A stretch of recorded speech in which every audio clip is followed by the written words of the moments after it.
Rakyat ini nggak pernah ngerti apa-apa, tahu-tahu diusir. Lo kenapa sih tidak dipanggil tokoh-tokoh masyarakatnya? Pak, ini kita ini diperpanjang karena begini-begini, atau difasilitasi oleh BPN misalnya begitu. Akal-akalan ini harus dihentikan, Pak. Gitu loh.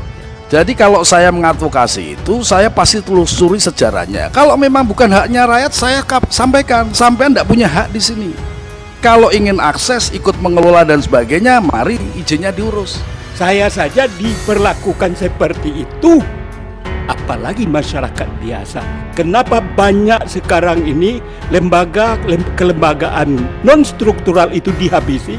Saya juga diwawancarai oleh wartawan tadi. Saya memberikan dukungan. Kenapa? Terjadi duplikasi kewenangan. Kemudian juga masalah anggaran dan lain sebagainya. Ternyata dalam aplikasi di lapangan tidak sesuai apa yang Pak Menteri sampaikan itu. Apakah betul yang disampaikan? Apakah betul yang disampaikan oleh Pak Arief Wibowo? Ya, Pak Gus Parti, yang saya sampaikan biasa. Betul, jujur demi Allah, demi Rasulullah, Pak. Saya disumpah pocong juta kali juga mau. Itu Bapak bayangkan, Pak. Jadi artinya yang saya sampaikan ini bukan rekayasa, bukan membuat persoalan kepada Bapak, tapi ini tugas berat.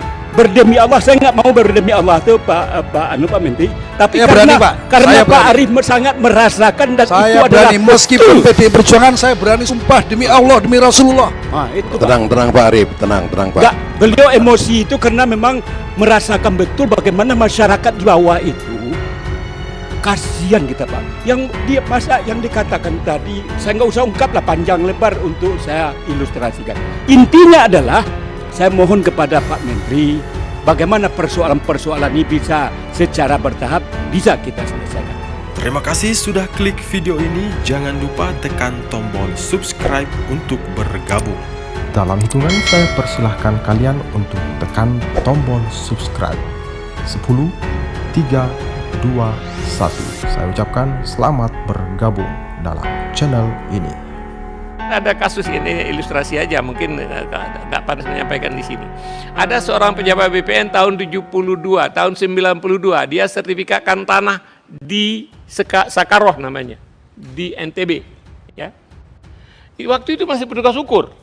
Kemudian jadi masalah di waktu dia kepala kantor, masuk penjara, Pak. Kemudian karena dia mensertifikatkan tanah yang dimaksud dalam kawasan hutan. Kemudian oleh pemilik sertifikat itu digugat ke pengadilan, menang. Kemudian kehutanan kalah. Kawan ini sampai ke PK, Pak, tetap dihukum. Saya kemudian perjuangkan itu dia dipecat orang ini karena dia melaksanakan sesuatu yang benar. Itu contohnya betapa risiko yang terjadi. Tapi dengan demikian Bapak dan Ibu sekalian, bukan berarti kami tidak akan menyelesaikan masalah. Kita melakukan pendekatan. Dan itu sekarang paham, alhamdulillah, Pak. Pak. Saya paham betul, Pak. Ya. Soal itu sangat paham. Banyak teman-teman BPN dikorbankan tepatnya. Itu saya juga paham. Tapi untuk sebagian lain juga tidak begitu, Pak. Gitu loh. Makasih, Jadi Pak. maksud saya, Pak Menteri, adalah contoh begini. SKHGU terbit. Rakyat ini nggak pernah ngerti apa-apa, tahu-tahu diusir. Lo kenapa sih tidak dipanggil tokoh-tokoh masyarakatnya? Pak, ini kita ini diperpanjang karena begini-begini, atau difasilitasi oleh BPN misalnya begitu. Sama dengan pengukuhan kawasan hutan. Itu omong kosong semua, kapan dikukuhkan? Kalau konflik baru kemudian dikatakan ini sudah dikukuhkan sebagai kawasan hutan. Loh, ini kan gila aja. Itu kan urusannya para kolonial. Iya kan, dulu ada Domain Verklaring, ada Boswet, kita yang itu ada Agraris Wet, sampai hari ini dipertahankan. Kalau ditanya peta hutan nggak pernah tahu. Mudah-mudahan saya tidak salah. Kalau Pak Menteri Agraria tanya ke Bu Menteri Kehutanannya, belum tentu ditunjukkan peta hutan kita seperti apa yang sudah dikukuhkan. Kan begitu. Lah, akal-akalan ini harus dihentikan, Pak. Gitu loh. Jadi kalau saya mengadvokasi itu, saya pasti telusuri sejarahnya. Kalau memang bukan haknya rakyat, saya sampaikan, sampean tidak punya hak di sini. Kalau ingin akses, ikut mengelola dan sebagainya, mari izinnya diurus. Jadi saya juga tidak mendorong orang merebut tanah senaknya sendiri, tidak boleh. Tapi kalau itu sejarahnya menunjukkan bahwa itu sesungguhnya adalah haknya, ya diberikanlah, Pak. Bahkan motivasinya Pak, supaya apa? Supaya tidak dari mulut buaya ke mulut singa. Itu saya sangat setuju. Jadi supaya tidak bisa diperjualbelikan, apalagi kalau tanah-tanah itu yang untuk pertanian, tapi yang dengan pertanian. Saya bikin khusus untuk dicek ulang, Pak. Ya, terima kasih. Apa yang disampaikan oleh Mas Arief Wibowo, beliau ini di Komisi 2 sangat berwibawa nih Pak Menteri. Makanya karena lamanya itu jadi berwibawa. Sebetulnya nama beliau cuman Arief, karena lama di sini ditambah Wibowo. Baik, saya masuk juga kepada persoalan apa yang dirintihkan oleh kawan-kawan terhadap persoalan-persoalan yang Bapak paparan tadi. Ini bukan hanya yang itu Pak. Kemarin ini saya juga sudah ungkapkan di beberapa kali dengan Pak Menteri, kasus di Sumatera Barat. Di Pasaman Barat datang berduyun-duyun ke sini. Jelas-jelas masyarakat itu yang punya tanah, lalu disuruhlah polisi untuk bagaimana dia tidak berdaya. Kan kasihan Pak, masalah HGU dan apa yang disampaikan oleh kawan-kawan. Artinya memang persoalan tanah itu tidak sederhana, tetapi harus jelas langkah tahapan ke arah kebaikan. Ini yang perlu komitmen kami sebagai mitra Bapak, tentu sangat mensupport terhadap persoalan-persoalan bagaimana menyelesaikan tanah, tahapan-tahapan itu secara bertahap bisa diselesaikan. Tapi anehnya Pak, masa di pasar atas Bukit Tinggi kan juga sudah pernah saya ungkapkan kepada Pak, bahwa pasar Bukit Tinggi itu adalah milik 40 nagari atau desa. Kalau nggak BPN yang mengeluarkan, dia nggak keluar Pak. Masa hanya secari kertas sekda, sekretaris daerah Kota Bukit Tinggi dan kelurahan itu berubah status Pak. Padahal Bukit Tinggi itu bahagian dari 40 nagari, ada di dalamnya. Sekonyong-konyong berubah status. Ini bagaimana nih?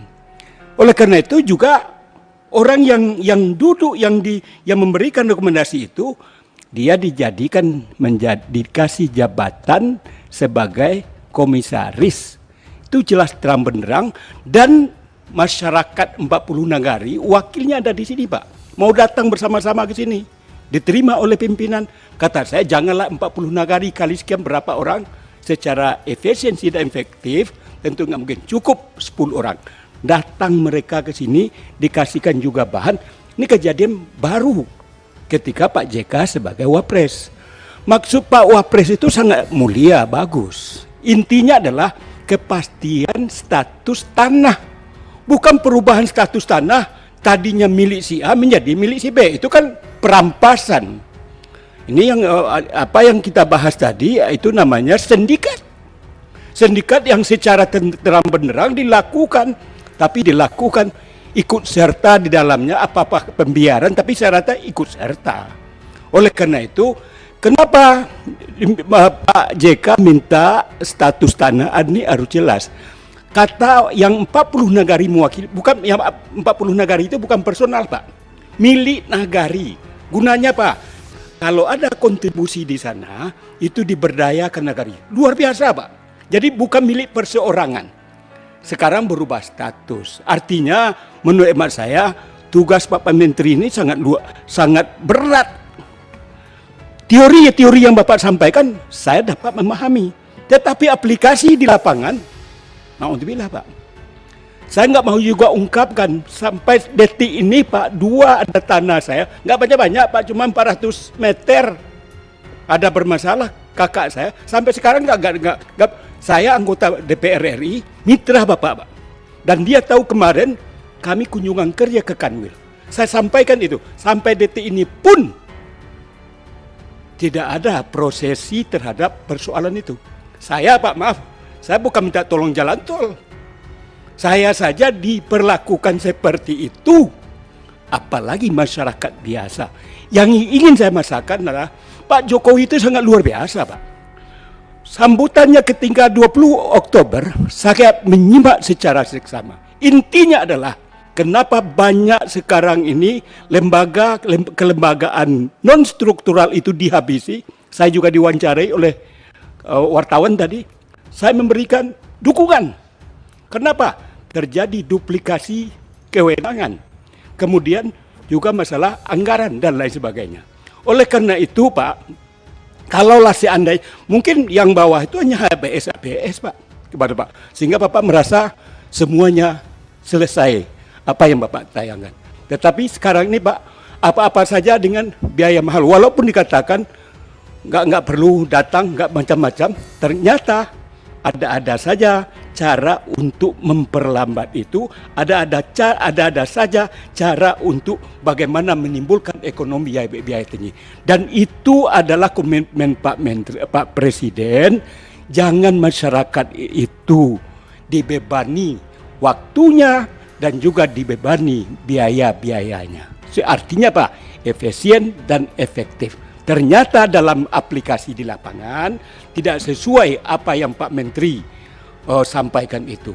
Dan saya yakin Pak Menteri punya komitmen yang sama dengan kami, punya sama dengan Pak Presiden, dan harus. Ternyata di lapangan, boleh Bapak pergi ke lapangan itu dengan tentunya jangan Pak Menteri Sofyan Jalil, kaki tangan Bapak, apakah betul yang disampaikan, apakah betul yang disampaikan oleh Pak Arief Wibowo dan lain sebagainya. Inilah keluhan-keluhan yang curhatan yang ingin sampaikan supaya Pak Gus Pardi, yang saya luar sampaikan biasa. betul, jujur demi Allah, demi Rasulullah Pak. Saya disumpah pocong juta kali juga mau. Kalau Itu Bapak bayangkan Pak. Jadi artinya yang saya sampaikan ini bukan rekayasa, bukan membuat persoalan kepada Bapak, tapi ini tugas berat. Berdemi Allah, saya nggak mau berdemi Allah itu Pak Menteri, tapi saya karena berani, Pak. karena Saya Pak berani. Arief sangat merasakan dan saya itu adalah berani, meskipun betul. PDI Perjuangan saya berani sumpah demi Allah, demi Rasulullah. Itu Pak. Tenang Pak Arief, tenang Pak. Enggak, beliau emosi itu karena memang merasakan betul bagaimana masyarakat di bawah itu. Kasihan kita Pak. Yang dikatakan tadi, saya nggak usah ungkap lah panjang lebar untuk saya ilustrasikan. Intinya adalah saya mohon kepada Pak Menteri, bagaimana persoalan-persoalan ini bisa secara bertahap bisa kita selesaikan. Barangkali demikian pimpinan. Terima kasih.